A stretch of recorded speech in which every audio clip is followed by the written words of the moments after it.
Salam saudara-saudara yang dikasihi oleh Tuhan. Bertemu lagi di channel saya Triwin Yosida Putar. Saya akan berbagi firman Tuhan kepada kita pada hari ini, khususnya untuk disampaikan dalam khotbah di hari Minggu 19 Februari 2023. Firman Tuhan pada saat ini dari Injil Matius pasal yang ke-17 ayat yang pertama sampai ayat yang ke-9. Demikian firman Tuhan.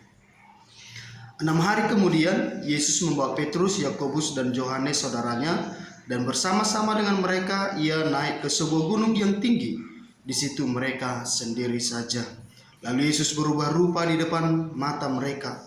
Wajahnya bercahaya seperti matahari, dan pakaiannya menjadi putih bersinar seperti terang. Maka nampak kepada mereka Musa dan Elia sedang berbicara dengan dia. Kata Petrus kepada Yesus, "Tuhan, betapa bahagianya kami berada di tempat ini. Jika Engkau mau, biarlah kudirikan di sini 3 kemah, satu untuk Engkau, satu untuk Musa, dan satu untuk Elia." Dan tiba-tiba sedang ia berkata-kata, turunlah awan yang terang menaungi mereka. Dan dari dalam awan itu terdengar suara yang berkata, "Inilah anak yang kukasihi, kepadanya lah aku berkenan, dengarkanlah dia." Mendengar itu tersungkurlah murid-muridnya dan mereka sangat ketakutan. Lalu Yesus datang kepada mereka dan menyentuh mereka sambil berkata, "Berdirilah, jangan takut." Dan ketika mereka mengangkat kepala, mereka tidak melihat seorang pun kecuali Yesus seorang diri. Pada waktu mereka turun dari gunung itu, Yesus berpesan kepada mereka, "Jangan kamu ceritakan penglihatan itu kepada seorang pun sebelum Anak Manusia dibangkitkan dari antara orang mati." Amin. Sejauh itu pembacaan firman Tuhan. Saudara-saudara yang dikasihi oleh Tuhan, tema kita pada hari ini, dengarkanlah Dia.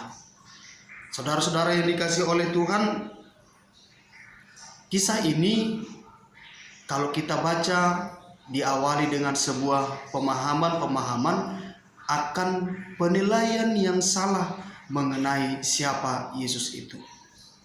Jadi masih banyak pemahaman-pemahaman, pandangan-pandangan yang keliru tentang Yesus itu. Sebab pandangan orang-orang banyak pada waktu itu tentang Mesias yang akan datang tidaklah sama persis seperti yang ada dalam diri Yesus. Dalam pemahaman mereka, seorang Mesias yang akan datang adalah untuk menyelamatkan mereka, untuk membebaskan mereka, secara khusus situasi mereka yang pada saat itu masih dalam masa penjajahan. Jadi mereka sangat-sangat menantikan kehadiran Mesias yang kalau kita nilai, mereka berharap Mesias itu adalah seorang yang mempunyai power, kekuatan, sehingga apa yang nampak dalam diri Yesus mulai dari sejak dia dilahirkan dalam keadaan sederhana sampai kepada masa sebelum ia dimuliakan di atas gunung, belumlah sesuai dengan standar yang mereka pikirkan. Walaupun sebenarnya banyak juga teks-teks di Perjanjian Lama yang sudah bisa menyimpulkan bahwa Yesuslah Mesias yang dimaksudkan, tetapi itu belum memberikan keyakinan penuh kepada orang banyak pada masa itu bahwa Yesuslah Mesias yang mereka nantikan. Yang kedua, saudara-saudara, teks ini juga merupakan sebuah peristiwa ketika Yesus akan masuk ke Yerusalem melanjutkan pekerjaannya, misi yang diberikan kepadanya, yaitu untuk menebus manusia dengan kematiannya. Memang kalau kita lihat dalam teks ini, kita tidak melihat bahwa apa yang dibicarakan oleh Yesus di atas gunung itu bersama dengan Musa dan Elia tidak jelas disebutkan. Tetapi kalau kita melihat teks lain yang paralel di kitab Lukas misalnya, kita akan melihat bahwa mereka berbicara tentang kepergiannya ke Yerusalem. Artinya mereka berbicara tentang misi Yesus yang harus dilanjutkan, yaitu bahwa dia harus mengalami penderitaan dan persoalan. Lalu dia akan dihukum mati, dibangkitkan pada hari yang ketiga. Dengan kata lain, apa yang terjadi di atas gunung itu, kalau menurut versi teks yang lain, adalah untuk menegaskan kembali misi Yesus yang sesungguhnya. Nah, saudara-saudara yang dikasihi oleh Tuhan kita Yesus Kristus, minggu ini kita memasuki minggu transfigurasi. Artinya, kalau transfigurasi itu kira-kira perubahan. Memang tidak ada kata di Alkitab ini yang menyatakan transfigurasi. Yang ada itu sebenarnya perubahan, berubah, yang diambil dari kata metamor, ya, seperti metamorfosis untuk kupu-kupu. Namun perubahan yang dimaksudkan di sini adalah sudah dijelaskan langsung di sini. Ketika mereka di atas gunung itu, maka Yesus berubah rupa di depan mata mereka. Wajahnya bercahaya seperti matahari dan pakaiannya menjadi putih bersinar seperti terang. Itulah perubahan yang dimaksudkan. Nah, saudara-saudara yang dikasihi oleh Tuhan kita Yesus Kristus, saya sudah katakan tadi bahwa penilaian orang masih salah mengenai kehadiran Yesus. Akibatnya, teks ini sebenarnya bisa kita pandang untuk menegaskan siapa sesungguhnya Yesus. Peristiwa transfigurasi ini sesungguhnya untuk menjelaskan bahwa Yesus adalah sungguh-sungguh adalah Allah. Dan bahwa Yesus sungguh-sungguh Mesias. Dan peristiwa itu disaksikan oleh 3 orang murid yang mempunyai hubungan kedekatan dengan Yesus. Saudara-saudara, mengapa Yesus membawa 3 orang muridnya? Memang kita bisa melihat dalam teks-teks di Perjanjian Lama bahwa kesaksian itu baru sah apabila ada 3 orang saksi, ya, 3 orang saksi yang melihat kejadian itu. Nah, peristiwa pemuliaan Yesus, peristiwa Yesus berubah rupa itu, rupanya bercahaya, wajahnya bercahaya itu disaksikan oleh murid ini.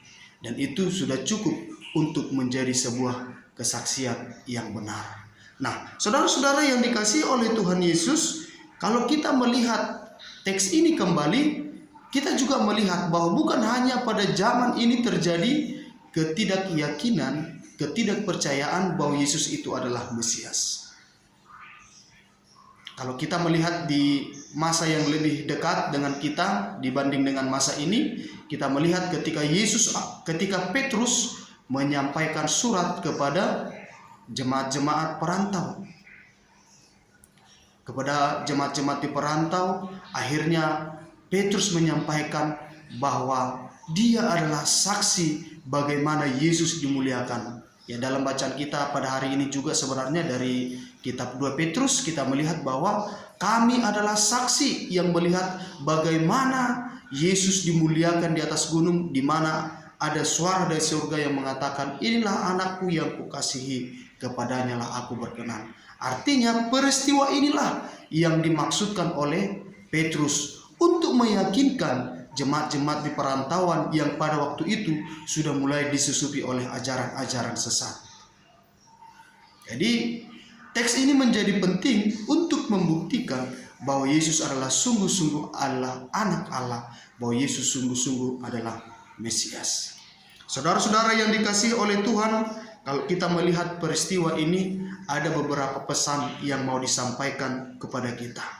Secara khusus ketika Yesus dimuliakan di atas gunung, kita melihat bahwa yang bersama, yang bertemu dengan Yesus pada waktu itu adalah Musa dan Elia. 2 tokoh ini menjadi penting. Pertanyaan sebenarnya bisa timbul, mengapa tidak muncul tokoh-tokoh yang lain di Perjanjian Lama, misalnya Abraham atau tokoh-tokoh yang lain yang mungkin kita anggap sangat besar, sangat berpengaruh. Tapi pilihan kepada 2 orang ini bukan berarti karena dia lebih hebat dari Yesus, tetapi untuk menunjukkan bahwa ada kaitan erat antara misi Yesus dengan kehadiran kedua tokoh besar di Perjanjian Lama ini, yaitu Musa berkaitan dengan hukum Taurat dan Elia berkaitan dengan kitab para nabi. Kalau kita melihat sebelum-sebelumnya Yesus katakan, aku datang bukan untuk meniadakan hukum Taurat dan kitab para nabi, tetapi sebaliknya aku datang untuk menggenapinya. Dan misi yang disampaikan, misi yang akan dikerjakan oleh Yesus ketika dia berangkat ke Yerusalem adalah misi untuk menggenapi hukum Taurat dan kitab para nabi itu. Itu sebabnya kalau kita melihat tadi di kitab Lukas, teks yang paralel, kita akan melihat bahwa mereka berbicara tentang keberangkatan Yesus kepergian Yesus ke Yerusalem untuk melakukan misinya. Jadi bukan sembarangan ketika muncul dua tokoh ini adalah untuk membuktikan misi Yesus adalah untuk menggenapi hukum Taurat, menyampaikan misi Allah, yaitu peristiwa kematian Yesus di kayu salib. Saudara-saudara yang dikasihi oleh Tuhan, kita melihat bahwa misi ini penting supaya kita menyadari bahwa Yesus sungguh-sungguh adalah anak Allah, bahwa Yesus adalah sungguh-sungguh yang dinubuatkan, bahwa Yesus adalah Mesias yang dijanjikan di perjanjian lama, di kitab-kitab Taurat dan kitab para nabi. Poin yang kedua yang kita perhatikan di sini adalah ketika murid melihat kemuliaan Yesus bersama dengan Musa dan Elia, Petrus berkata, Tuhan, betapa bahagianya kami berada di tempat ini. Jika Engkau mau, biarlah kudirikan di sini 3 kemah, 1 untuk Engkau, 1 untuk Musa, dan 1 untuk Elia. Kita melihat bahwa Petrus memang terbiasa dengan perkataan yang spontan, walaupun terkadang akhirnya permintaannya itu adalah permintaan yang aneh, atau terkesan kadang permintaannya itu adalah permintaan yang bodoh. Kita bisa melihat dalam beberapa teks lain Yesus katakan bahwa engkau tidak memikirkan apa yang dipikirkan oleh Allah, tetapi apa yang dipikirkan oleh manusia, apa yang dipikirkan oleh iblis. Sering sekali memang Petrus mengambil keputusan yang salah karena dia cepat untuk bertindak. Namun dalam teks ini kita melihat bahwa ketika Petrus mengatakan itu, maka langsung terdengarlah, ketika dia masih mengatakan perkataannya itu, maka terdengarlah suara dari langit yang mengatakan,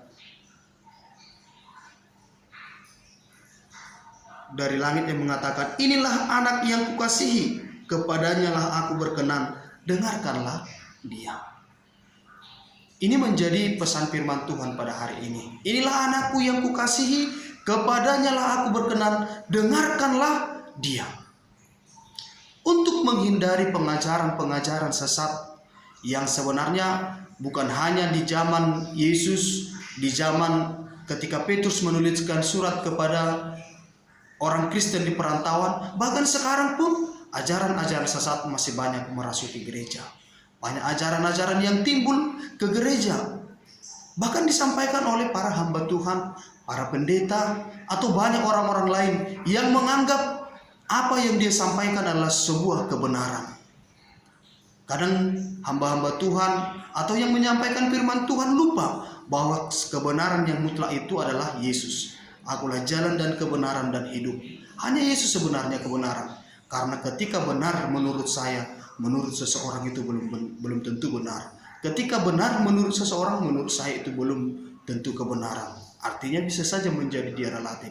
Maka kebenaran yang mutlak adalah milik Kristus, milik Yesus. Itu sebabnya dengarkanlah Yesus. Jadi kita jangan sering mudah terpengaruh dengan ajaran-ajaran yang kelihatannya menyenangkan hati kita, menyenangkan beban-beban hidup kita. Sering sekali kita suka dengan khotbah-khotbah yang membuat kita lebih mudah menjalani kehidupan. Tetapi ketika sudah berbicara tentang penderitaan, persoalan hidup, maka kita langsung merasa ini tidak benar. Kita juga lupa bahwa ketika Yesus dimuliakan di atas gunung, yang mereka bicarakan adalah penderitaan Yesus. Bagaimana dia akan menjalani peristiwa penyaliban. Nah, saudara-saudara yang dikasihi oleh Tuhan, ini menjadi pesan penting, dengarkanlah dia. Di zaman sekarang ketika kita mengalami persoalan, jangan kita lebih banyak mendengarkan orang lain. Ambil waktu untuk mendengarkan suara Tuhan. Ambil waktu untuk mendengarkan bagaimana Tuhan berbicara dengan kita. Jangan terus sibuk dengan kegiatan-kegiatan lain, mendengarkan yang lain yang sering sekali menyesatkan kita. Itu sebabnya dalam surat Petrus juga kepada jemaat-jemaat yang ada di perantauan, ketika dia menuliskan kitab 2 Petrus itu dia katakan bahwa firman Tuhan tidak boleh ditafsirkan sendiri-sendiri. Tidak boleh sembarangan ditafsirkan. Kenapa? Ketika kita sembarangan menafsirkan firman Tuhan, maka perilaku hidup kita juga akan sembarangan. Apa yang kita lakukan adalah dari pikiran kita. Ketika kita salah memahami firman Tuhan, maka kita juga salah mengerjakan di dalam kehidupan kita sehari-hari. Itu sebabnya dengarkanlah suara Tuhan. Inilah anak yang kukasihi, kepadanya lah aku berkenan, dengarkanlah dia. Kesaksian ini disampaikan oleh Rasul Petrus kepada jemaat yang ada di perantauan, karena dia adalah saksi sendiri. Dia adalah saksi mata yang sudah melihat langsung bagaimana Yesus dimuliakan di atas gunung itu bersama dengan kedua muridnya yang lain. Lalu berikutnya yang perlu untuk kita lakukan berhubungan dengan firman Tuhan ini adalah, walaupun dikatakan tadi di sana, pada waktu mereka turun dari gunung itu, Yesus berpesan kepada mereka, jangan kamu ceritakan penglihatan itu kepada seorang pun sebelum anak manusia dibangkitkan dari antara orang mati. Sekarang Yesus itu sudah dibangkitkan dari antara orang mati. Jadi sekarang ketika kita sudah turun dari gunung, ketika para murid itu turun dari gunung, Yesus memang katakan jangan sampaikan sebelum Yesus dibangkitkan. Tetapi sesudah Yesus dibangkitkan dari antara orang mati, maka pesan ini tidak berlaku lagi. Itu sebabnya kesaksian ini disampaikan oleh Rasul Petrus kepada jemaat-jemaat yang ada di perantauan, dan itu juga menjadi kesaksian kita. Kita bertugas untuk menyaksikan bahwa Yesus itu adalah sungguh-sungguh Allah, bahwa Yesus itu sungguh-sungguh Mesias yang dijanjikan. Nah, saudara-saudara yang dikasihi oleh Tuhan, maka dari firman Tuhan pada saat ini, 2 pesan penting yang perlu kita pelajari berkenan dengan firman Tuhan ini. Yang pertama, mari kita dalam menghadapi masalah-masalah kehidupan, dalam menghadapi pengajaran-pengajaran yang palsu, dalam menghadapi ajaran yang terkadang simpang siur, mari kita mendengarkan suara Tuhan. Dan yang kedua, kita adalah murid-murid Kristus, kita adalah saksi-saksi Kristus, dan kita sudah menyaksikan kebenaran, yaitu kematian dan kebangkitan Yesus Kristus. Maka sekarang tugas kita adalah turun gunung. Tugas kita adalah menyampaikan misi Allah, menyampaikan kabar sukacita, menyampaikan bahwa Yesus adalah sungguh-sungguh adalah Allah.